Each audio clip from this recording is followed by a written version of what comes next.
Fala pessoal, seja muito bem-vindo a mais um vídeo aqui no canal. Não esqueça de se inscrever, deixar seu like e compartilhar essa mensagem. E hoje a gente vai estar no quadro, mais uma vez, o que essa história nos ensina. A gente vai estar falando sobre a história, a parábola do filho pródigo. E aqui você sabe, esse quadro a gente fala de várias histórias da Bíblia e quais são as lições ou algumas das lições que a gente pode tirar dessas histórias para aplicar na nossa vida e na vida das pessoas que a gente caminha e que a gente também serve e ajuda se você faz parte de algum tipo de liderança de ministério. Eu quero ajudar você a entender o que essa história da parábola do filho pródigo ela pode nos ensinar. E aqui eu vou passar duas lições para você simples para te ajudar a entender um pouco mais dessa história. Vamos para o vídeo. A parábola do filho pródigo ela acontece em Lucas 15, que é uma sequência de parábolas, sequência de 3 parábolas, e é uma das parábolas que Jesus está contando a respeito de salvação, a respeito da busca do perdido. Então ele conta essas histórias com esse objetivo.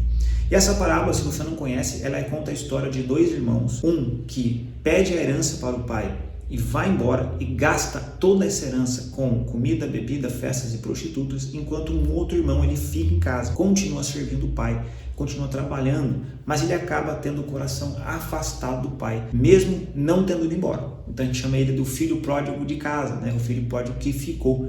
Então por mais que a Bíblia, ou porque não vamos dizer assim a Bíblia, né? Mas as pessoas que traduziram a Bíblia quiseram colocar esse subtítulo, né? A parábola do filho pródigo.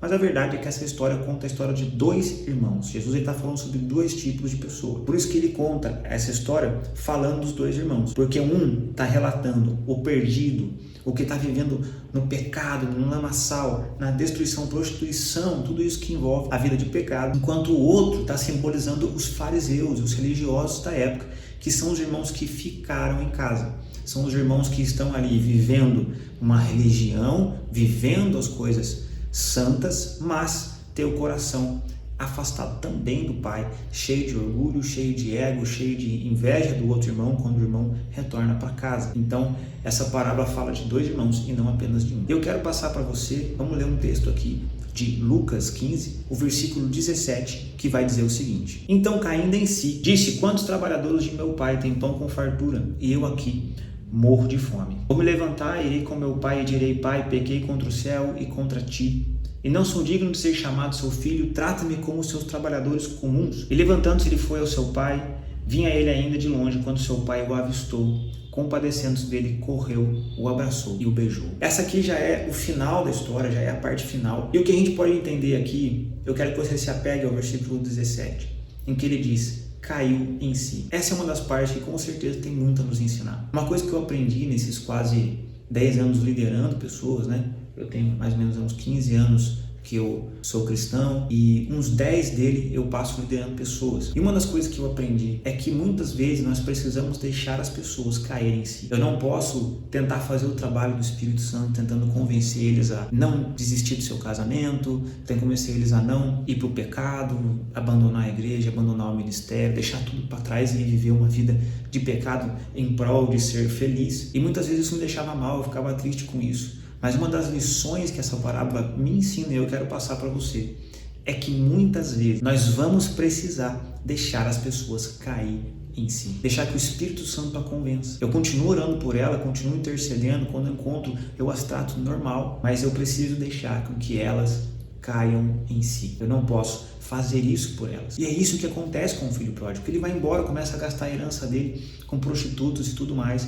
Depois que ele gasta tudo, ele começa a trabalhar com porcos, que era um tipo de trabalho. Pensa aí na sua cabeça, um tipo de trabalho que você considera assim, um trabalho lixo, um trabalho horrível, um trabalho que pessoas não deveriam trabalhar. É mais ou menos esse tipo de trabalho. Porque ele vai cuidar de porcos. E a questão aqui é que porco ele era considerado indigno para os judeus, porque era um alimento que Deus tinha dito para eles não comerem lá no Antigo Testamento. Então o fato dele comer comida de porco fala muito de um trabalho horrível, um trabalho que a sociedade, as pessoas à sua volta olham e falam: cara, que trabalho horrível, que trabalho lixo. E ele está fazendo isso, ele está tão mal lá, porque ele não tem mais nada, que a Bíblia vai dizer que ele até deseja comer a comida do porco de tão mal que ele está, da fome que ele sente, de quanto ele está no abismo do pecado. E quantas pessoas não são assim? Quantas pessoas não estão assim? Quantas pessoas que nós conhecemos, nós caminhamos juntos e vivem dessa forma? Mas eu quero dizer para você que você precisa deixar com que elas caiam em si. Se você é essa pessoa, chegará um momento, eu oro para que você caia em si e você consiga entender que você tem uma casa para voltar, que você tem um caminho para voltar. Esse lugar desgraçado de pecado não é o lugar que nós nascemos para viver. E aí nós vamos para a segunda lição, que é esse amor do Pai.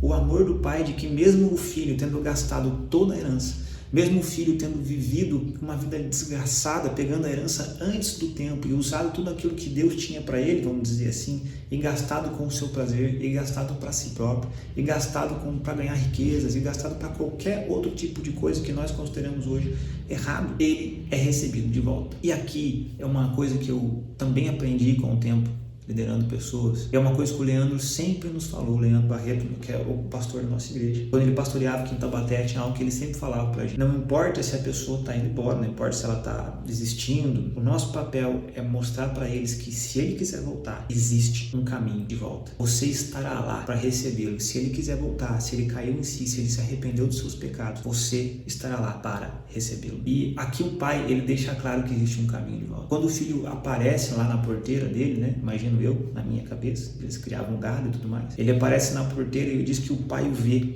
o pai já sai correndo e o abraça e o coloca de volta na sua posição de filho. E mesmo o filho sendo sujo, vivendo uma vida de pecado, o pai o recebe. E isso também é uma lição para nós. Muitas vezes, cuidando de pessoas, nós podemos ficar chateados, nós podemos ficar tristes porque pessoas foram embora, porque pessoas abandonaram o evangelho, porque pessoas nos fizeram mal, talvez, e foram embora. Mas nós temos que manter o nosso amor, nós temos que manter esse lugar de que nós não estamos ali aplaudindo o pecado e vai ser feliz que está tudo bem, Deus te ama, porque essa não é a verdade. E se você pensa dessa forma, você provavelmente está sendo cúmplice de alguém que está indo para o inferno e você não está fazendo nada para ajudar essa pessoa. Mas ao mesmo tempo, nós estamos dizendo que se você quiser voltar, se você se arrepender de tudo que está acontecendo na sua vida, tudo que você está plantando para a carne, se você se arrepender disso tudo, nós temos um caminho de volta para você e você será recebido de volta. E essas são algumas lições que eu acredito, sabe, que nos ajudam nessa caminhada, nos ajudam a entender que mesmo numa vida desgraçada, cheia de desgraça, num lugar lixo, num ambiente indigno, pode ter um momento que eu e você podemos cair em si, convencidos pelo Espírito de Deus, e nós podemos voltar para a casa do Pai. Foi assim com a gente. Eu acredito que você, se você é crente, tem algum momento na sua vida que você olhou e falou, cara, o que eu estou fazendo aqui? Por que eu estou com essas pessoas? O que eu estou fazendo nesse lugar? Por que eu voltei a falar com essa pessoa? Por que eu entrei nesse lugar de novo? Por que eu cliquei aqui de novo? E você cai em si e se arrepende. E o Pai te recebe de volta. Então essas são duas lições que nós podemos aprender, cair em si, né? Um arrependimento genuíno e também um amor incondicional. Existe um caminho de volta do Pai para nós, que não vai limitar a justiça de Deus, não vai fazer com que a gente não colha também de tudo que a gente plantou, mas existe um caminho de volta para a gente poder voltar para os braços do Pai. Não esquece de compartilhar esse vídeo e também assistir as outras, o que essa história nos ensina, os outros vídeos, o que essa história nos ensina, e mandar para mais pessoas. Se você gostou desse vídeo, deixe seu like, compartilha com a galera que você conhece e a gente se vê no próximo vídeo.